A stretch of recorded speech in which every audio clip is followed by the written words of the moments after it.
ভাগৱতৰ মাৰ্গত চাব একান্ত হোৱাৰ কথা কৈছে, যে নিজক সময় দিয়া।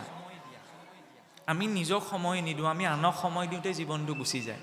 নিজক বুজাটো, আমিতো লাগি থাকোঁ আনক বুজিবলৈ। আমুকলৈ গৈছিলোঁ গম পালোঁ আমুক কেনেকুৱা, তামুকলৈ গৈছিলোঁ আমুক কেনেকুৱা গম পালোঁ। আৰে নিজে কেনেকুৱা আজিলৈকে সেইটোকে বুজিব পৰা নাই, আকৌ আনক বুজিবলৈ লাগি আছোঁ, হয় নে নহয়? ভাগৱতে নিজক বুজিবলৈ কয়। নিজক নুবুজাকৈ আনক বুজিবলৈ চেষ্টা কৰাটো সময় নষ্টৰ বাহিৰে একো নহয়। এতিয়া মধ্য দশমতে কি প্ৰসংগ চলি আছে আপোনালোকে জানে, যে ৰুক্মিণী হৰণ। বৰ সুন্দৰ প্ৰসংগ। ভগৱন্তৰ লীলাৰ জৰিয়তেও কেনেকুৱাখিনি কথা তাৎপৰ্য প্ৰকাশ কৰিছে, যে জানে, সকলোৱে জানে যে ৰুক্মিণী কাৰ কন্যা আছিল? মহাৰাজ ভীষ্মক, কুণ্ডিল ৰাজ্যৰ ৰজা মহাৰাজ ভীষ্মকৰ। আৰু লীলাৰ মতেতো কোৱা যায় ৰুক্মিণী স্বয়ং লক্ষ্মীৰ অৱতাৰ, নহয়নে? ভীষ্মকৰ ৰাজ্য কি? কুণ্ডিল নগৰী, নহয়নে? এখন কুণ্ডিল নগৰ আপোনাৰ মোৰ ভিতৰতো আছে। আমাৰ এই স্থূল শৰীৰটোৰ ভিতৰত এটা সূক্ষ্ম শৰীৰ আছে বুলি কোৱা যায় নহয়, যাক চাপটেল বডি বুলি কয়। সেই সূক্ষ্ম শৰীৰটোৰ একেবাৰে নিম্ন অংশত 4টা পদুমৰ পাহি সদৃশ বোলে এটা শক্তিৰ মণ্ডল আছে, যাক ভাগৱতৰ দৃষ্টিৰে ভাষাৰে মূলাধাৰ চক্ৰ বুলি কয়। আজিকালিতো মানুহে সেইবিলাক চক্ৰ বুলি ক'লে আমুক তামুক ঢেৰ কিবা কিবি কথা কয়, ধ্যান প্ৰণালী। সেই মূলাধাৰ চক্ৰত জীৱৰ প্ৰাণ শক্তি সুপ্ত হৈ থাকে। গোটেই জীৱনটো ব্যক্তিজনে আধ্যাত্মিক সাধনা কৰে ঊৰ্ধ্বগামী হ'বলৈ। সেই প্ৰাণ শক্তি লিংগদ্বাৰ আৰু গুহ্যদ্বাৰৰ মাজত যি প্ৰাণ শক্তি আছে ন, তাক সুষুম্না নাড়ীৰে ঊৰ্ধ্বগামী কৰা। বৈকুণ্ঠৰো 7টা ভাগ আছে ন, 7টি ভাগ। শৰীৰতো 7টি ভাগ আছে। মূলাধাৰ, স্বাধিষ্ঠান, মণিপুৰ, অনাহত, কণ্ঠত বিশুদ্ধি, আজ্ঞা আৰু ব্ৰহ্মৰন্ধ্ৰত সহস্ৰাৰ। যেতিয়ালৈকে 7টা স্তৰ পাৰ নকৰে জীৱৰ প্ৰাণ শক্তিয়ে, তেতিয়ালৈকে সি মুক্তি নাপায়। এতিয়া সেই কুণ্ডিল নগৰত সেই প্ৰাণ শক্তিটো যেতিয়া পাক খাই পেলাই বদ্ধ হৈ থাকে ন, তাকে কোৱা হয় কুণ্ডলিনী শক্তি বুলি। যোগশাস্ত্ৰত তেনেকৈ কোৱা যায়। আৰু সেয়াই হৈছে কুণ্ডিল নগৰ, যি কুণ্ডিল নগৰত জীৱৰ মূল প্ৰাণ শক্তি বদ্ধ হৈ আছে। আৰু সেয়াই ৰাৱণে সীতাক হৰণ কৰি নি বন্দী কৰি থোৱা তাৎপৰ্য। তাৰ সেই পিতামহ, ক্ষমা কৰিব, ৰজা ভীষ্মকৰ। কুণ্ডিল নগৰৰ ৰজা কোন? ভীষ্মক, নহয়নে? ভীষ্মক কোন? প্ৰত্যেক জীৱ ভীষ্মক। কেনেকৈ? কাৰণ ভীষ্মকৰ কন্যা কোন? ৰুক্মিণী। ৰুক্মিণীৰ তাৎপৰ্য কি? ৰুক্মিণী কাৰ অংশ অৱতাৰ বুলি দেখুৱাইছে? লক্ষ্মী। ঐশ্বৰ্য কি? শক্তি। প্ৰত্যেক জীৱৰ শৰীৰত অস্তিত্ব তেতিয়ালৈকে সম্ভৱ যেতিয়ালৈকে শৰীৰত শক্তি আছে, নহয়নে? শক্তি অবিহনে জীৱটো বৰ্তি থাকিব নোৱাৰে, নহয়নে? আজি মই কথাও কৈ আছোঁ শক্তিৰ বাবদহে। যেতিয়া সেইবাবে শক্তি আৰু শিৱ অভিন্ন বুলি যে কয়, এনেকুৱা এটা কথা শুনিবলৈ পাইছেনে? কিয়? শিৱ শব্দে জীৱকো বুজায়, যি চৈতন্য পৰম মংগলময়। কিন্তু সেই পৰম মংগলময় চৈতন্য শিৱৰ অস্তিত্বও তেতিয়ালৈকে যেতিয়ালৈকে লগত শক্তি আছে। আৰু সেই শক্তিক পাবলৈ কোনে চেষ্টা কৰিছে? তেওঁৰ ভাতৃ ৰুক্মিণীৰ ভাতৃ কোন? ৰুক্মাংগদ বা ৰুক্মবীৰ, নহয়নে? কিন্তু ৰুক্মবীৰে কাহিনীটো সকলোৱে জানেই, সেইকাৰণে মই ইমান সোমাব বিচৰা নাই এনেই কাহিনীটোত। যে যেতিয়া ৰুক্মিণীৰ বিবাহৰ প্ৰসংগ আহে, তেতিয়া তেওঁৰ পিতৃ ভীষ্মকৰ মনত কৃষ্ণৰ প্ৰতি শ্ৰদ্ধা আছে। আৰু যেতিয়া গম পালে ৰুক্মিণী আইৰ মুখেদি যে তেওঁৰ কৃষ্ণৰ সৈতে বিবাহ হ'বলৈ ইচ্ছা, কিন্তু তেওঁৰ ভাতৃ ককায়েক ৰুক্মবীৰে সেই ক্ষেত্ৰত অসন্মত প্ৰকাশ নকৰিলে। ৰুক্মিণীক কালৈ বিবাহ দিব বিচাৰিছিল? শিশুপাল, নহয়নে? এতিয়া চাওক, প্ৰবৃত্তি দুটা আছে, এটা দৈবিক প্ৰবৃত্তি, এটা আসুৰিক প্ৰবৃত্তি। দৈবিক প্ৰবৃত্তিটো শৰীৰতে জন্ম, সি ঈশ্বৰৰ সৈতে জড়িত হ'ব বিচাৰে, নহয়নে? কিন্তু লগতে আসুৰিক প্ৰবৃত্তিটো আছে, ককাই ভাই। সুৰ আৰু অসুৰসকল ককাই ভাই নহয় জানো? দেৱতা আৰু অসুৰ ককাই ভাই নহয় জানো? দৈবিক সম্পদ আৰু আসুৰিক সম্পদ শৰীৰতেই নাই জানো? এখন সমুদ্ৰ মন্থন ইয়াতোতো হৈ আছে। ৰুক্মিণী আৰু ৰুক্মবীৰ একেজন পিতৃৰ সন্তান। এজনে প্ৰকৃতি স্বৰূপা সেই ৰুক্মিণীয়ে কৃষ্ণৰ সৈতে জড়িত হ'ব বিচাৰিছে, কিন্তু ৰুক্মাংগদে বা ৰুক্মবীৰে তাক বাধা দিছে। জীৱনতো এনেকুৱা কেতিয়াবা হয়, হয়নে নহয়? বিচাৰে ঈশ্বৰৰ সৈতে সংযুক্ত হ'ব, কিন্তু কিবা এটাই নিদিয়ে, ইমানখন কিয় কৰিব লাগিছে, হয়নে নহয়? এনেকুৱা এটা পৰিস্থিতি সাপেক্ষে কথাবিলাক ৰজিতা খুৱাই চালে বুজিবলৈ সুবিধা হয়। কাৰণ মানুহে সেইটো কথাতহে ইণ্টাৰেষ্ট দিয়ে যিটো কথাত নিজক বিচাৰি পায়, হয়নে নহয়? আপুনি মানুহে মানুহে আপুনি এইটো ভাবে নি যে মানুহে কাৰোবাৰ দুখত দুখী হৈছে, সঁচাকৈ দুখী হৈছে? তেওঁ দুখী নাই হোৱা। তেওঁ দুখত কিয় কান্দিছে? তেওঁৰ দুখটোৰ সৈতে তেওঁ নিজৰ দুখটো অকণমান কিবা এটা সাদৃশ্যতা দেখা পাইছে, সেইকাৰণে তেওঁ কান্দিছে। কোনোবাই হাঁহিছে, কিয় হাঁহিছে? তেওঁৰ সুখটোৰ সৈতে তেওঁ নিজৰ জীৱনতো পোৱা কিবা এটা তেওঁ সম্পৰ্ক সূত্ৰ বিচাৰি পাইছে, সেইকাৰণে তেওঁ সুখী হৈছে। নহ'লে চাওকচোন, কাৰোবাৰ লগত বেয়া ঘটনা এটা ঘটিল, তাকে দেখি কোনোবা দুখিত হৈছে, আকৌ বেয়া ঘটনাটো দেখি কোনোবা সুখীও হয় নহয়। কাৰণ তেওঁ ইণ্টেনশ্যনটো কেনেকুৱা সেইটোৱে মেটাৰ কৰে ন। এতিয়া চাওক, বিবাহৰ প্ৰসংগ চলি থাকোঁতেই যেতিয়া স্বয়ম্বৰৰ আয়োজন হ'ল, স্বয়ম্বৰত ইতিমধ্যেই যদি ভগৱান কৃষ্ণ উপস্থিত যথা সময়ত নহয়গৈ, তেতিয়াতো ৰুক্মিণীৰ বিবাহ শিশুপালৰ সৈতে নিশ্চিত হৈ থাকিব। আৰু তাতে এটা কথা চাওক, এই সংস্কৃতিটোত পিতামহ ভীষ্মক, তেওঁতো কুণ্ডিলৰ ৰজা আছিল। ৰুক্মবীৰে যদিও কৈছিল শিশুপালৰ সৈতেহে ৰুক্মিণীৰ বিবাহ হ'ব, আৰে বাপেকে ধমকি দিব লাগিছিল, হয় নহয়? যে তই ক'লেই নহ'ব নহয়, ৰুক্মিণীও বিচাৰিছে কৃষ্ণক, ময়ো বিচাৰিছোঁ কৃষ্ণক, গতিকে ৰুক্মিণীৰ বিবাহ কৃষ্ণৰ সৈতেহে হ'ব। ভীষ্মকে কিয় গালি পাৰিব নোৱাৰিল? জীৱৰ গতিটো তেনেকুৱাই। আমি কোনোবাই যদি মোক কিবা এটা বেয়াকৈ কয়, তেতিয়া বোলে মোৰ ইগত লাগি যায়, ইগত লাগি গ'লে মই ৰিপ্লাই দিম, কাক কথা ক'বলৈ আহিছে, এনেকৈ মানুহে কয় নকয়? কিন্তু সেই ইগ'টো বেচলেছ। কিয় বেচলেছ?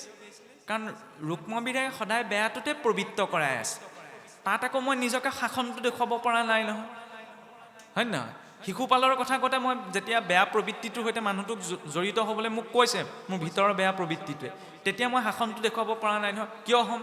মনটোৱে ক'লেই হ'বনে মই বেয়া বস্তুটো কিয় খাম, মই বেয়া কথাটো কিয় ক'ম, হয় নহয়? সেইকাৰণে জীৱক যে অধীন বুলি কয়, এনেই নকয়। যদিও এই পুৰঞ্জনপুৰীৰূপী ভাৰতবৰ্ষৰ জীৱ একমাত্ৰ অধীশ্বৰ, কুণ্ডিল নামৰ নগৰীৰ পিতামহ ভীষ্ম ৰজা, কিন্তু সেই পিতামহ ভীষ্মৰূপী জীৱৰ ওপৰতো কাৰ শাসন চলে? সেই অসুৰত্বৰ শাসন চলে। এতিয়াও অসুৰত্বৰ শাসনেইটো চলি আছে। কিয় কোৱা হৈছে?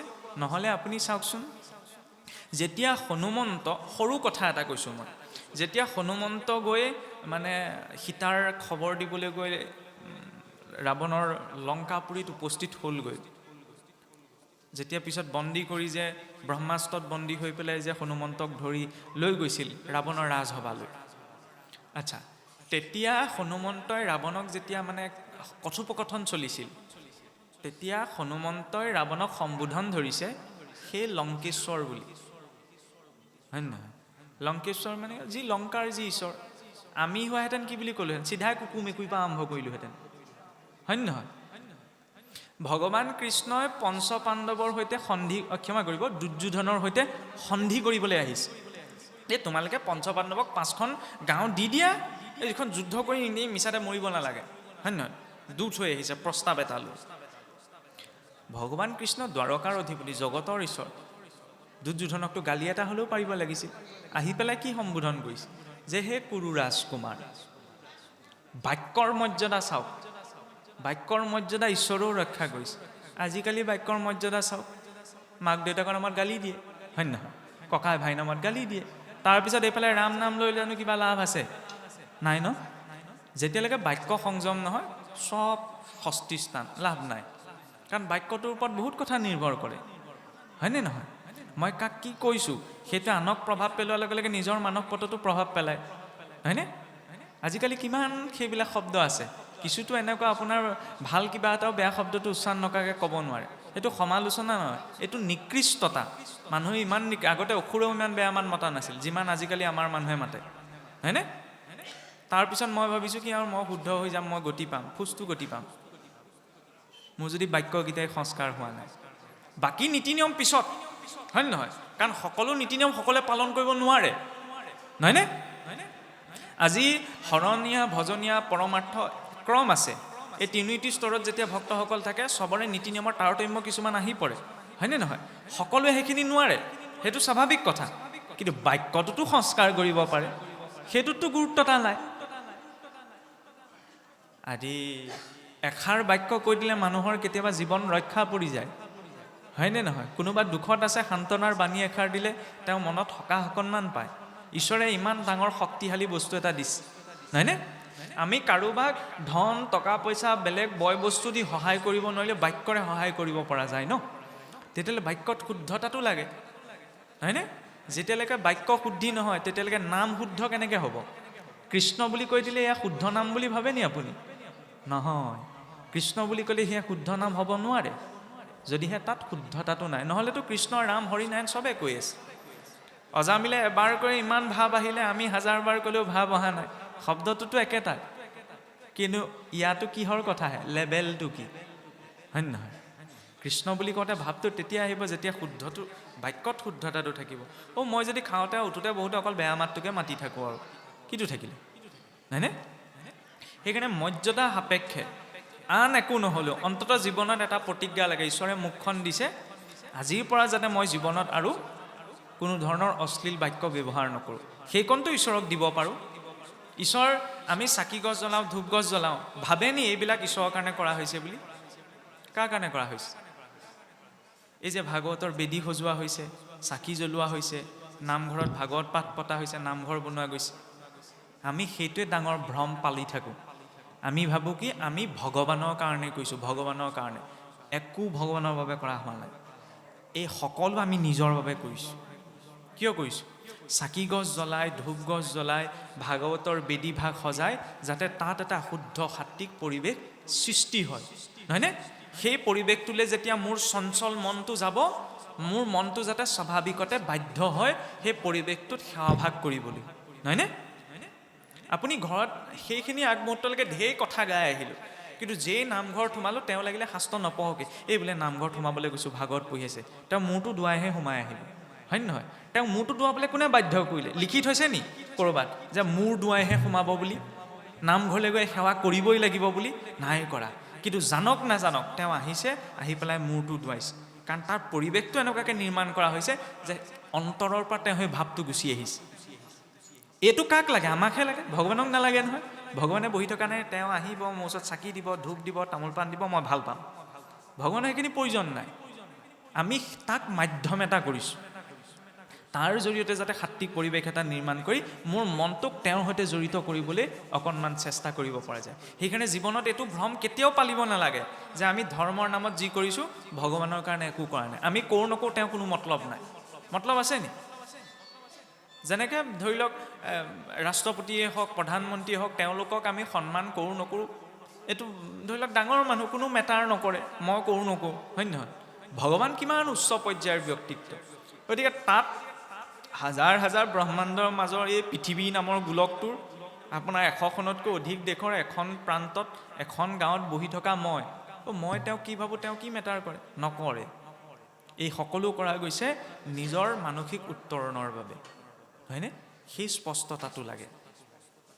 এতিয়া চাওক, সেই স্পষ্টতাটোৰে আগবাঢ়িবলৈ যাওঁতে যেতিয়া ৰুক্মিণীয়ে নিজেওতো ভগৱান কৃষ্ণক মনৰ পৰা ভাবি যথাসময়ত এইটো বিশ্বাস থাকিব লাগিছিল যে কৃষ্ণক মই ইমান বিচাৰিছোঁ, এনেও ভগৱানৰ ওপৰত মোক বিশ্বাস আছে, তেওঁ যথাসময়ত আহি উপস্থিত হ'বই। কিন্তু তেওঁৰ মনত কি আছে? এটা সংশয়। কি সংশয় আছে? যে মই মনৰ পৰা ভগৱানক কৈছোঁ ঠিকেই, কিন্তু কিজানি মোৰ বাৰ্তাটো তেওঁৰ ওচৰত পোৱাগৈ নাই, তেওঁ বুজিব পৰা নাই। সেইকাৰণে মাধ্যম কাৰ লৈছে? বেদনিধি নামৰ বোলে এজন ব্ৰাহ্মণৰ প্ৰসংগ আহে, নহয়নে? বেদনিধিক ভগৱানৰ প্ৰতি পত্ৰখন লিখি পঠাইছে যে প্ৰভু আপুনি সোনকালে আহি পেলাই মোক উদ্ধাৰ কৰি নিয়কহি। তাৰ পৰা কি বুজোৱা গৈছে? জীৱৰ ভাৱ ভক্তিৰ ক্ষেত্ৰত স্তৰটো যিমানেই গভীৰ নহওক কিয় মাধ্যম এটা লাগিবই, নহয়নে? জীৱই প্ৰত্যক্ষ ৰূপত লাগিলে সেয়া লক্ষ্মীৰ অংশই নহওক কিয়, ৰুক্মিণী লক্ষ্মীৰ অংশ ন, তেওঁ মনত ভবালৈকে আমিতো কওঁৱেই ভগৱানে মনে ভাবিলেই পায়। ৰুক্মিণীয়ে কি নাজানিছিল নি যে তেওঁ যে মনৰ পৰা ভগৱানক বিচাৰি আছে, ভগৱান যথাসময়ত উপস্থিত হ'বহি? মাধ্যমটো কিয় ল'ব লগা হ'ল? আধ্যাত্মিক মাৰ্গতো মাধ্যম এটাৰ প্ৰয়োজন। ৰুক্মিণীয়ে বেদনিধিক গুৰু বৰণ কৰি পত্ৰ লিখি পঠাইছিল যে গুৰুজন। সেইবাবে মনুষ্য জীৱনতো মানুহে যিমানেই শাস্ত্ৰত পণ্ডিত নহওক কিয় মাধ্যম কাৰ লাগে? গুৰুৰ। কাৰণ জীৱৰ জ্ঞানৰ ক্ষেত্ৰত গভীৰতা যিমানেই গভীৰ নহওক কিয় অহংভাৱটো সদায় লগত থাকে, হয়নে? অহংভাৱটো এৰিব নোৱাৰে। আৰু মানুহে যে কয় অহংভাৱটো এৰিব লাগিব, সেই বুলি কোৱাটো এটা ভ্ৰম। কোনেও অহং এৰিব নোৱাৰে। অহংকাৰ পৰিমাণটো বেলেগ বেলেগ হ'ব পাৰে। কিয় এৰিব নোৱাৰে? কাৰণ অহংকাৰৰ পৰাটো সৃষ্টি হৈছে, সাত্বিক অহং, ৰাজসিক অহং, তামসিক অহং, হয়নে নহয়? ত্ৰিবিধ অহংকাৰৰ পৰা গোটেই সংসাৰখন নিৰ্মাণ হৈছে। তেতিয়ালৈকে সংসাৰত থকালৈকে আপুনি মই তাক এৰিব নোৱাৰোঁ, খালি পৰিমাণটো কমাব পাৰোঁ আৰু দিশটো সলাব পাৰোঁ। কেনেকৈ? গোপীসকলে সংসাৰ আটাইতকৈ বৰ্জনীয় ভাৱটো হৈছে কাম ভাৱ, নহয়নে? কাম ভাৱেনো ঈশ্বৰক পাব পাৰিনে? কিন্তু গোপীসকলে কাম ভাৱ কি কৰিলে? ডিৰেকশ্যনটো সলাই দিলে, দিশটো সলাই দিলে ভগৱানৰ প্ৰতি। সেইবাবেতো কোৱা হয় কৰ্মেন্দ্ৰিয় প্ৰীতি ইচ্ছা তাকে বোলে কাম, কৃষ্ণেন্দ্ৰিয় প্ৰীতি ইচ্ছা ধৰে প্ৰেম নাম। অহংকাৰটো আমি এৰিব নোৱাৰোঁ। মই মোৰ শব্দটো নোকোৱাকৈ কোনোবা চলিব পাৰিব জানো? মই মোৰ মানে কি? অহম মম নহয় জানো? খালি তাৰ আমি দিশটো সলাব পাৰোঁ। কি বুলি? মই কোন হয়? তেওঁৰ দাসৰো দাসৰো দাসৰো দাসৰো দাস। মহাপুৰুষ মাধৱদেৱেতো সেই বুলি কৈছে, গোপী ভট্টাপদ কমলৈ দাসো দাসানো দাসম দাস। আমিতো দাসৰো দাসৰ পিছতো নাহোঁগৈ। দয়নীয় স্থিতি যে প্ৰভু মই তোমাৰ দাসৰো দাসৰো দাস। মই বুলি কোৱাৰ পৰিচয়টো সেইটো। আৰু মোৰ কোন হয়? ভগৱন্ত। তাৰ বাহিৰেতো নিজৰ ধাৰণ কৰি থকা এইটোও নহয়, চবটোতো ধাৰত চলি আছোঁ ন। সেই কথাটো গভীৰতাই যেতিয়া স্পৰ্শ কৰে তেতিয়া সেই অহং ভাৱটোৱে, বেদতটো অহং ব্ৰহ্মস্মি বুলি কোৱা হৈছে, কিন্তু সাধাৰণ মানুহে এইটো ক'লে ডাঙৰ বিপদ হ'ব যে ময়েই ব্ৰহ্ম, নহয়নে? কিন্তু মই ব্ৰহ্ম বুলি কোৱাৰ যিটো দৰ্শন আছে সেই স্থিতিটো কি, নহয়নে? যেনেকৈ পৰীক্ষিতৰ শেষত ব্ৰহ্মোপদেশত এইটো পদ আহে, ময়ি পৰমাত্মা আত নাহিকে সংশয়। পৰীক্ষিতে সেই বুলি কৈ দিয়ে, ধেমালি কথা নে? ময়ি পৰমাত্মা আত নাহিকে সংশয়। ভাগৱতৰ কথা ক'লে শেষত পৰীক্ষিতে ক'লে ময়ে যে পৰমাত্মা, ইয়াত বোলে মোৰ সংশয় নাই। সাধাৰণ মানুহজনে এইটো লোকাচাৰত নহয়, এইটো অনুভৱত। লোকাচাৰত যদি মই পৰমাত্মা বুলি কয় তেতিয়া মাধ মাৰ খাব, বুলিব পাগল হ'ল পৰমাত্মা বুলি কৈছে, হয়নে? এইটো অনুভৱৰ কথা। বৰ ধুনীয়া প্ৰসংগ এটা আছিলে। এই হনুমন্তৰ কথা কৈ আছোঁ নহয়, হনুমন্তৰ জৰিয়তে আহে। কি হয়? এবাৰ ভগৱান ৰামচন্দ্ৰই হনুমন্তক সুধিলে, হে ৰাবলে, এই তুমি যে মোৰ ভক্তি যে কৰা, তোমাৰ আৰু মোৰ মাজত সম্পৰ্কটো কি? বৰ গভীৰ উত্তৰ যে প্ৰভু সেৱক ভাৱত মই আপোনাৰ দাস, হয়নে? আপোনাৰ মোৰ জীৱনতো সেইটো লাগে। সেৱক ৰূপত আমি ভগৱানৰ কি? দাস। জীৱ ৰূপত প্ৰভু মই আপোনাৰ অংশ, হয় নহয়? জীৱ ৰূপত সমস্ত জীৱ ঈশ্বৰৰ অংশ নহয় জানো? আৰু তত্ত্বৰূপত সেইটো হজম কৰিব নোৱাৰো উত্তৰ। কি বুলি ক'লে? বোলে তত্ত্বৰূপত প্ৰভু ময়ে আপুনি, আপুনিয়ে মই। এইটো বহুত গভীৰ স্তৰৰ কথা। যেনেকৈ চাওক, জুইকুৰাৰ পৰা ফিৰিঙতিটো উৎপন্ন হৈছে, নহয়নে? জুইকুৰাও বেলেগ, ফিৰিঙতিটোও বেলেগ। কিন্তু অসমীয়াত কয় নহয় ফিৰিঙতিয়ে খাণ্ডৱ দাহ কৰে বুলি। কিন্তু ফিৰিঙতিটোৱে নিজকে অগ্নি বুলি কেতিয়া জানিব নোৱাৰে? যেতিয়ালৈকে সি ফিৰিঙতি হৈ থাকে। কিন্তু যদি সি শুকান খেৰৰ দম এটা পাবলৈ হয় তেতিয়াহ'লে সেই ফিৰিঙতিটো অগ্নি হৈ পৰে। প্ৰকৃততেতো সিও অগ্নিয়ে, কিন্তু মাধ্যমটো পোৱা নাই। গতিকে জীৱই যেতিয়ালৈকে সংসাৰত থাকে ই জীৱ, যেতিয়া নিজৰ সংসাৰবদ্ধ স্বৰূপটো ত্যাগ কৰে ন, তেতিয়া সি স্বয়ং পৰমাত্মা হৈ পৰে। সেইকাৰণে এইটো লোক ব্যৱহাৰত নহয়, এইটো অনুভৱত। সকলোতেতো এজনেই আছে বুলি কয়। কেনেকৈ আছে? মানুহ এজন, আইনা বহুকেইখন থৈ দিলে প্ৰতিবিম্ব বহুতকেইটা পোৱা যায় ন। সংসাৰখনত মায়া এইটোৱে, মানুহে মায়া বুলি ক'লে ভয় খাই যায়। মায়া হ'লে কি হ'ব? এই মায়া, কিছুৱেতো শব্দ এটা প্ৰয়োগ কৰে আপোনাৰ, মায়াধাৰী ভকতি। ভকতিনো মায়াধাৰী হ'ব পাৰেনে? নহয়নে? মায়া বেয়া বস্তু নহয়, মায়াৰ জৰিয়তেতো সৃষ্টি নিৰ্মাণ হৈছে। মায়াৰ দুটা শক্তি আছে, এটা হৈছে আক্ষেপ, এটা হৈছে আৱৰণ। ৰুমটোত আন্ধাৰে মুন্ধাৰে সোমাই গ'লোঁ, পটককৈ আপোনাৰ ৰছীডালতে গছকটো পৰিলে। ৰছীডালক গছক পোৱাৰ লগতে বাৰে প্ৰতি আমাৰ শাস্ত্ৰত এইটো উদাহৰণ, ৰছীতে সৰ্প ভয়। ৰছীডাল দেখিয়ে মানুহে সাপ বুলি ভাবিলে বোলে আন্ধাৰত। আচ্ছা, সাপ বুলিয়ে কিয় ভাবিলোঁ? কুকুৰ বুলি কেলৈ নাভাবিলোঁ? মেকুৰী বুলি কিয় মনলৈ নাহিলে? অকল সাপ বুলি কিয় আহিলে? কাৰণ মোৰ মন মগজুত ৰছীৰ যিটো আকাৰ সেইটো সাপৰ সৈতে জড়িত হৈহে মগজুত ফিট হৈ আছে। মানুহৰ অনুভৱটোৰ সেইকাৰণে লিমিটেশ্যন আছে নাই? মানুহে সেইটোহে অনুভৱ কৰিব পাৰে যিটো নিজৰ মগজে কিবা এটা বস্তুৰ সৈতে ৰিলেশ্যনটো ৰাখিব পাৰে। সেইটোৱে হৈছে মায়াৰ আক্ষেপ শক্তি। ইয়াৰ পাছত আছে মায়াৰ আৱৰণ শক্তি। আৱৰণ শক্তি মানে কি? আচ্ছা, আন্ধাৰ হৈ আছিলে কাৰণে পটককৈ ৰছীডালতে সাপ বুলি ভাবিলোঁ। তাত যদি পোহৰ থাকিলেহেঁতেন ৰছী ডালকটো সাধাৰণ মানুহে সাপ বুলি কেতিয়াও নাভাবে। গতিকে জীৱনত সংসাৰখনৰ বাস্তৱিকতাৰ ভ্ৰমটো কেতিয়ালৈকে অনুভৱ হয়? যেতিয়ালৈকে তাত পোহৰ নপৰে। কিহৰ পোহৰ? আধ্যাত্মিকতাৰ পোহৰ। আধ্যাত্মিকতাৰ পোহৰ যেতিয়া পৰে তেতিয়া গম পোৱা যায় যিটোক ধাৰণ কৰি আছোঁ এইটো কামেই নাইচোন, এইটো মাটিৰ পৰা আহিছে, মাটিত মিলি যাব। 1 ছেকেণ্ডত যদি 1000জন মানুহ জন্ম হয় পৃথিৱীত, ধৰি লওক এটা ছেকেণ্ডত 1000জন মানুহ জন্ম হ'ল, আচ্ছা পৃথিৱীৰ ওজন বাঢ়িব নে কমিব বাৰু? বাঢ়ি যাব ন? আৰু সেই একেটা ছেকেণ্ডতে যদি 1000জন মানুহ মৰি থাকে, পৃথিৱীৰ ওজন বাঢ়িব নে কমিব? কমি দে, এই সাধাৰণ স্তৰত কমি যাব। কিন্তু প্ৰকৃততে কি 1 ছেকেণ্ডত যদি পৃথিৱীত 1 লাখ মানুহো জন্ম হয়, পৃথিৱীৰ ওজন না বাঢ়ে আৰু 1 লাখ মানুহ মৰি গ'লেও নকমে। কিয় বোলে? এইটো ক'ৰ পৰা আহিছেনো? এই সৃষ্টিখনত আমি যিমানবিলাক পদাৰ্থ দেখিছোঁ চব মাটিৰ পৰা আহিছে, আৰু গৈ থৈ ক'ত মিলিবগৈ? মাটিতে মিলিবগৈ, নহয়নে? যাত্ৰাটো গতিকে এই শৰীৰটো যাত্ৰা মাটিৰ পৰা মাটিলৈ, তাৰ মাজত আমি উথল পুথল কৰি থাকে। খালি তাৰ মাজত নিজৰ উদ্দেশ্যটো জানিব পৰাটো আচল কথা। একৰ লগত এক যেতিয়া সংযোগ হয়, একে একে কি হয়? এতিয়া আপুনি ভাবিব পাৰি ভাগৱতৰ কথা ক'বলৈ গৈ ক'ত নেওতাৰ কথা আনিছে। জীৱনতো নেওতা এখন আছে, হয়নে? একৰ লগত যেতিয়া এক মিলে তেতিয়াহ'লে কি হয়? একে একে 2 হয়। সেইটো কিহৰ সিদ্ধান্ত? সেইটো গণিতৰ সিদ্ধান্ত, নহয়নে? একে একে মিলি বিবাহ হয়, হয় নহয়? এজন এঘৰৰ আনজন এঘৰৰ, এই এক মিলিলত কি হ'ল? তাত আমি 2 হ'ল বুলি কোৱা নাই, বিবাহ হ'ল বুলি কৈছোঁ। সেইটো সমাজৰ সিদ্ধান্ত, হয় নহয়? আৰু একৰ লগত এক মিলি একেই হৈ থাকে, সেইটো ভাগৱতৰ সিদ্ধান্ত। কেনেকৈ? জীৱাত্মাৰ লগত পৰমাত্মা মিলিলে তাত 2টা নাই, এটাই হৈ থাকে। কাৰণ একো ব্ৰহ্ম দ্বিতীয় নাস্তি, সম্পূৰ্ণ অস্তিত্বত এজনেই আছে। দেশবিলাক বেলেগ বেলেগ, নহয়নে? ভাৱৰীয়া বেছি নাই, সেইকাৰণে নিজেই কৃষ্ণও হ'ব লগা হৈছে, নিজেই শিশুপালো হ'ব লগা হৈছে, নহয়নে? নিজেই ভীষ্মকো হ'ব লগা হৈছে, নিজেই সূত্ৰধাৰো হ'ব লগা হৈছে। ডাবুল মিনিঙত কথাটো কৈছোঁ, বুজিব পাইছেনে? জীৱনতো এখন ভাওনা চলি আছে।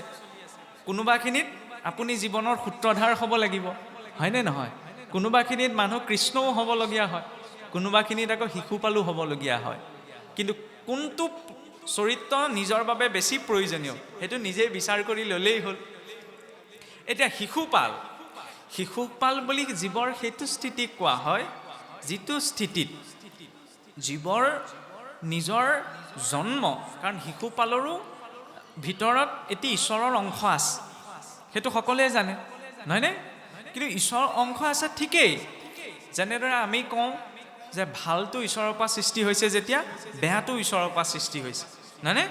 মানে যেতিয়া দয়া, ক্ষমা, সংযম, নীতি, সদাচাৰ এইবিলাক ঈশ্বৰৰ পৰা আহিছে, তেতিয়াহ'লে তাৰ বিপৰীতখিনিও ঈশ্বৰৰ পৰা আহিছে, হয় নহয়? শুনিবলৈ অকণমান তথাকথিত ধাৰণাৰ বিপৰীতে কথাখিনি। কাম, ক্ৰোধ, লোভ, মোহ, জীৱই এইখিনি নিজৰ লগত লৈ আহে ঈশ্বৰৰ সৃষ্টিৰে অংশ, নহয় জানো? কিন্তু তাক ক'ত লগাইছে? শিশুপাল চেতনাৰ সেইটো স্তৰ, তাৰ জন্ম ঈশ্বৰৰ অংশৰ পৰাই হৈছে। কিন্তু সি নিজৰ স্থানক লৈ, নিজৰ পদক লৈ ইমান অভিমানী যে সন্মুখত ঈশ্বৰক দেখিও, নিজৰ ভিতৰতে ঈশ্বৰৰ অংশ থকা কথাটো গম পায়ো সি নিজৰ শৰীৰটোৰ মৰ্যাদা স্থাপন কৰিবলৈহে সদায় চেষ্টা কৰি থাকে। তেনেকুৱাওতো জীৱ আছে ন, জানে যে সকলো ঈশ্বৰেই বনাইছে, নহয়নে? আৰু এইটোও জানে যে ময়ো ঈশ্বৰে দি আছে কাৰণে উশাহ লৈ জীয়াই থাকিব বিচাৰিছোঁ, কিন্তু ঈশ্বৰ পিছত বেকেটৰ ভিতৰত, তাৰপিছত মই, নহয়নে? মইটোতো ইমান আগ হৈ থাকে, চিঠিখনৰ নামটোত নাথাকিলেও অকণমান বিপদ হৈ যায়। চিঠিখনত বুলিব মোৰ নামটো নাই দিয়া নহয়, যাওঁ জানো, হয় নহয়? এনেকুৱা কেতিয়াবা হৈ যায়, হয় নহয়? ক'ৰবাত আপোনাৰ নামঘৰে চামঘৰে চাবচোন, আমাৰ মানুহ নিজৰ নামটোক লৈ ইমান চিন্তিত ন, গামলা এটা দিলে তাতো নামটো লিখি দিয়ে, হয় নহয়? সেইটো মই সমালোচনা কৰিবলৈ যোৱা নাই, কিন্তু ভগৱানৰ ক্ষেত্ৰত কিবা এটা দিলে অকণমান নিস্বাৰ্থভাৱত দিব পাৰিলে ভাল, নহয় জানো? নহ'লে শিৱসাগৰখনলৈকে চাওকচোন, ঐ আপোনাৰ শিৱদৌল, দেৱীদৌল, বিষ্ণুদৌল, ৰংঘৰ, কাৰেংঘৰ, তলাতল ঘৰ ইত্যাদি ইত্যাদি। ভাৰতবৰ্ষখনলৈ চালেতো আমি আঙুলি মূৰত গণি শেষ কৰিব, ইমান ডাঙৰ ডাঙৰ মঠ মন্দিৰ ইত্যাদি ইত্যাদি প্ৰাসাদবিলাক বনালে। কোনোবা এজন ৰজাই মই বনাইছোঁ বুলি নামটো লিখি থৈ যোৱা দেখিলেনে? তেওঁলোকে কি লিখিব নোৱাৰিলেহেঁতেন? আমিনো কি কৰিছোঁ? একোৱেতো কৰা নাই। আমি ভাবোঁ এই নহয় মানুহে জানিব লাগিব, মানুহে জনাত গুৰুত্ব এটা দিব নালাগে। মানুহে কিমান দিনলৈকে জানিব? জানি পেলাই মানুহে কি কৰিব? আৰু মানুহে মৃত্যুৰ পাছত নিজৰ পিতৃ মাতৃক পাহৰি থাকে নে নাথাকে? খুব বেছি এবছৰ 2 বছৰলৈ মনত থাকিব, তাৰপিছততো কেতিয়া আপোনাৰ মৰিছিলে তিথিকে পাহৰে মানুহে, হয় নে নহয়? সময় নোলায়, ককা আইতাকক পাহৰি যায়, পিতৃ পিতামহ কেৱল আশীৰ্বাদটোতহে থাকেগৈ, হয় নে নহয়? পিতৃ পিতামহ পৰপিতামহ সেইকেইটা আশীৰ্বাদতহে থাকেগৈ। তেতিয়াহ'লে আপুনি কেনেকৈ এইটো আশা কৰিব পাৰে? আৰে মই মোৰ ককা আইতা পিতৃ মাতৃকে এটা সময়ত পাহৰি যাবলগীয়া স্থিতি হয়গৈ, আকৌ মই ভাবি আছোঁ কি মই গামলাটো দিছোঁ কাৰণে আপুনি মোৰ মনত থাকিব, সেইটোৰ পৰা মোৰ পুণ্য হয়। নামটো লিখি দিলে কি হয়? মোৰ হৈ থাকে, হয় নে নহয়? বেলেগ অনুষ্ঠানত কি দিছে সেইটো ক'বলৈ যোৱা নাই, কিন্তু পৰাপক্ষত কোনোবাই যদি দিছে নিজৰ নামটো নালাগে, তেওঁ জনাটো প্ৰয়োজন। তেওঁ জানিলে জগতে জানিব, আৰু ইয়াত বোলে জগতে জানিলে কিন্তু তেওঁ নাজানিলে, তেতিয়া লাভ নাই, হয় নহয়? আৰু চাবলৈ গ'লে আমি সংসাৰক দিছোঁনো কিটো? চব লৈহে আছোঁ, হয়নে? সংসাৰখনে আমাক বহুত দিছে, আমি তাত কিবা এটা দিছোঁ বুলি ক'বই নোৱাৰোঁ। গতিকে যেতিয়া কিবা এটা কাম কৰা যায় তাত নিস্বাৰ্থ ভাৱটো কেনেকৈ লাগে। ইয়াৰ মাজতে আকৌ এটা প্ৰসংগ কৈছোঁ, ফটা মুখ আৰু ওলাই যায় কি কৰিব। ৰামৰ কথাকে ওলাই আছে। এই যেতিয়া সীতা হৰণ কৰি নিছিল ৰাৱণে, কোনেও গম নাপালে, স্বৰ্ণমৃগ খেদিটো ৰাম লক্ষ্মণ গুচি গ'ল। বাটতে কোনে দেখিছিল? এই গৰুড়ৰ ভায়েক, গৰুড়ৰ পক্ষী কোন আছিল? জটায়ু। জটায়ুৱে দেখিলে বোলে ৰাৱণে দেৱী সীতাক হৰণ কৰি নিছে। তেতিয়া জটায়ুৱে এইটো কথা জানিছিল, কাৰণ ৰাৱণৰ সৈতে যুঁজ কৰা জটায়ুৰ ওচৰত সামৰ্থ্যতা নাই। কিয় নাই? কাৰণ ৰাৱণ ইমান শক্তিশালী আছিল ন। কেতিয়াবা কি হয় মানে সূৰ্যগ্ৰহণ চন্দ্ৰগ্ৰহণ যে লাগে, ৰাহুকেতুৱেতো সূৰ্য চন্দ্ৰকো গ্ৰহণ লগায়, হয়নে নহয়? নৱগ্ৰহে বোলে দেৱী দেৱতাসকলকো কেতিয়াবা মানে ভয়ংকৰ পৰিস্থিতিত পেলাই দিয়ে। কিন্তু ৰাৱণে কি কৰিছিল? নৱগ্ৰহক নিজৰ ঘৰত আনি বন্দী কৰি থৈ দিছিল। ইমান শক্তি আছিল, ইমান পণ্ডিত আছিল। ৰাৱণে যেতিয়া কিবা এটা শ্লোক মাতে, ঋষিসকলেও ভাবিব লগা হৈছিল তাৰ অৰ্থ ভঙা বুলি। বহুত পণ্ডিত আছিল। তেতিয়াহ'লে জটায়ুৱে সেই কথাটো গম পাইছিল যে ৰাৱণৰ সৈতে মই যুঁজি পেলাই জিকিব নোৱাৰোঁ, তথাপি ৰাৱণৰ সৈতে যুঁজিবলৈ গ'ল। আৰু যেতিয়া ৰাৱণৰ প্ৰহাৰত জটায়ু আধামোৰা হৈ ভূমিত সৰি পৰিল ন, তেতিয়া জটায়ুৰ শব্দ শুনি বিচাৰি আহি কোনে পালেহি? ভগৱান ৰামচন্দ্ৰ। তেতিয়া ভগৱান ৰাম আৰু জটায়ু সংবাদ বুলি এটি প্ৰসংগ আহে। তেতিয়া ভগৱান ৰামে জটায়ুক সুধিছিল যে তুমিতো গম পোৱা যে সেই দুষ্ট ৰাৱণৰ সৈতে তুমি যুঁজিব নোৱাৰা, তুমি মোক গৈ খবৰটো কিয় নিদিলাগৈ? মই আহি যুঁজিলোহেঁতেন, কিন্তু তুমি কিয় যুঁজিলা? তেতিয়া তাৰ উত্তৰত ভক্তৰ দৃষ্টিটো সেইকাৰণে সুকীয়া। জটায়ুৱে বৰ সুন্দৰ কথা এটা কৈছিল যে প্ৰভু, মই যদি আপোনাক বিচাৰি গ'লোহেঁতেন, তেতিয়া জগতৰ লোকে ভৱিষ্যতে যেতিয়া এই কাহিনী শুনিলেহেঁতেন, তেতিয়া জগতৰ লোকে কি ভাবিলেহেঁতেন? যে ভক্তইহে বহু কষ্ট কৰি ভগৱানক বিচাৰি যাব লাগে। কিন্তু আজি চোৱা, মই তোমাক বিচাৰি যোৱা নাই, তুমি মোক বিচাৰি আহিছা। জেঠীটোৱেও কৈছে দেই, ধন্যবাদ, হয়নে? তুমি মোক বিচাৰি আহিছা। আৰু আগচোৱা তুমি কৃপা কৰা নকৰা, এতিয়া মানুহৰ লজিকটো তাতে জাগিব, যুক্তিটো। এইবিলাক আৱেগিক কথা হ'লেওতো জটায়ু মৰিলে ন। তাতো উত্তৰ দিছে, চাওক, ভগৱান ৰামৰ পিতৃ কোন আছিল? দশৰথ, হয়নে? যিজন দশৰথৰ যেতিয়া শ্ৰীৰাম জগতলৈ আহিছে, সেইজন দশৰথৰ অন্তিম সংস্কাৰৰ সময়ত শ্ৰীৰাম উপস্থিত থাকিবনে নাথাকে সেইটোত গাৰেণ্টি নাই, কিন্তু জটায়ুৰ অন্তিম সংস্কাৰত শ্ৰীৰাম নিজেই উপস্থিত আছে, হয়নে? সীতাক উদ্ধাৰ কৰিবলৈ ৰামচন্দ্ৰ যাবনে নাযাব তাতো শংকা থাকিব পাৰে, নহয়নে? আন্তৰিকভাৱে কোৱা গৈছে। কিন্তু জটায়ুক বিচাৰি জটায়ুৰ শব্দ শুনি শ্ৰীৰাম নিজেই গৈছে, হয়নে? তাৰ পৰা কি কোৱা গৈছে?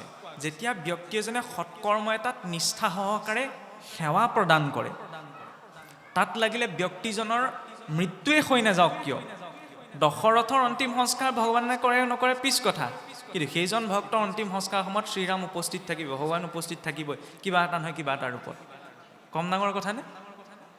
সেইকাৰণে জটায়ুৱেতো যুঁজিলেগৈ, যুঁজি প্ৰাণ ত্যাগ কৰিলে, আমিনো কি কৰিছোঁ? সেইকাৰণে কিবা এটা কাম কৰোঁতে সেই তাত সেৱা মনোভাৱটো লাগে, হয়নে? মই কোৱা কথাটো সেৱা নহয়। কিয় সেৱা নহয়? কাৰণ মোক নিমন্ত্ৰণ দিছে, মই আহিছোঁ, মই কথা কৈছোঁ, সময়ত গুচি যাম। আচল সেৱা কোনটো? এই ভাগৱত পাঠৰ আৰম্ভণিৰ দিনা চাবচোন, এই ৰাইজ 9টা বজাত গোট খাবই বুলি লৰালৰিকৈ দুজনমান আহি নামঘৰ ভাগ চফা কৰিছেহি, হৰি মন্দিৰ মাৰ্জন কৰিছেহি, নহয়নে? আমিতো ইয়াত যথা সময়ত এতিয়া কিমান সময়লৈকে থাকিব? 10টা, অতি বেছি 11টা। তাৰপিছততো খাই বৈ ঘূৰাই ঘূৰি গুচি যাব। কিন্তু এই চাকি গছৰ তেল দিয়া, শলিতা দিয়া চাবলৈ যিজন থাকিব বা থাকে, মইতো কোৱা নাই সকলো থাকিব নোৱাৰে, কিন্তু কেতিয়াবা তেওঁলোক মানে উপেক্ষিত হৈ যায়। কেতিয়াবা পাঠকীসকলেও উপেক্ষিত হ'বলগীয়া হয়। অখণ্ড পাঠ পাতিলে সেইকাৰণে মানে আমাৰ পাঠকীসকলৰ মাজত অকণমান সমস্যা এটাও হয়। কিয়? ৰাতিটো খোৱা বোৱাৰ পিছত মানুহ নাথাকে, খুটাকেইটালে চাই পাঠ পঢ়ি থাকিব লাগে। আগতেতো নিয়ম আছিল শ্ৰৱণী ৰাখে, কিন্তু আজিকালি সকলোৰে ক্ষেত্ৰত সেইটো সম্ভৱ নহয়গৈ। আচল সেৱা কোনটো? মই এইটো ক'ব বিচাৰিছোঁ, যেতিয়া কায়িকভাৱে কিবা এটা কৰা যায়, নহয়নে? মই আজি বোলে মৰিজাজি যোৰহাটৰ পৰা আহিছোঁ, এয়া শিৱসাগৰ নামঘৰহে, কিন্তু এইডোখৰতে বোলে কলৰ বাকলি এটা পৰি আছে, মই এইটো ভাবিলে নহ'ব, এয়া লোকৰ ৰাইজৰ বেলেগ এখন গাঁৱৰ, গতিকে ৰাইজে কৰিব কি কৰে। মোৰ আগত যদি নামঘৰৰ সন্মুখত মই কলৰ বাকলিটো পাইছোঁ, মই নিজেই তুলি তাক পেলাব লাগিব, কাৰণ এইখন হৰি ক্ষেত্ৰ ন। সেইটো হৈছে নিস্বাৰ্থ সেৱা। সৰু উদাহৰণ এটা দিছোঁ। কিন্তু আমি ভাবি থাকোঁ কি, কৰিব, কমিটিয়ে কৰিব, ভকতে কৰিব, নামঘৰীয়াই কৰিব, পাঠকীয়ে কৰিব, নামতীয়ে কৰিব, সেইখন কৰি থাকোঁতে আমাৰ একোৱেই নহয়, হয়নে? বেলেগ অনুষ্ঠানৰ কথা বেলেগ। কোনোবাই ক'ৰবাত বিয়া এখন পাতিছে, ব্যক্তিগত সকাম এটা পাতিছে, সেইটো ব্যক্তিগত, ইয়াত ব্যক্তিগত নহয়, নহয়? ইয়াত সেই সহযোগিতা। কাৰণ চাওক, চাকি গছ জ্বলিবলৈও তাত কেইটামান উপাদান লাগে। তেল লাগিব, মাটি চাকি লাগিব, হয় নহয়? খৰিকাডাল লাগিব, খৰিকাডাল নহ'লেও চাকি গছ সম্পূৰ্ণ নহয়। পৰাপক্ষত গছা এটাও লাগে। তলত থ'লে পোহৰটো বেছি জেগাত নপৰে। গছাটোৰ ওপৰত কিয় থোৱা যায়? যাতে বেছিকৈ পোহৰ পৰে, নহয়নে? সেইকাৰণে ভাগৱতৰ স্থানৰ, নামতীজনৰ স্থানখন অকণমান উচ্চকৈ দিয়া যায়। কিয়? চাকি গছ আমি কিয় গছাত থওঁ? যাতে পোহৰটো চাৰিওদিশে পৰে, হয়নে? তাত বেলেগ উচ্চ নিচৰ ভেদভাৱৰ কথা নাই। গছাত চাকি গছ আমি এইকাৰণেই থওঁ যাতে চাৰিওপাশটো বেছিকৈ পোহৰ পৰে। ঠিক তেনেদৰে নাম পাঠৰ আসন ইত্যাদিৰ কথাত, কাৰণ এইবিলাক কথা লৈ আমাৰ সমাজত বহুত কিছুমান খেলি মেলি আছে।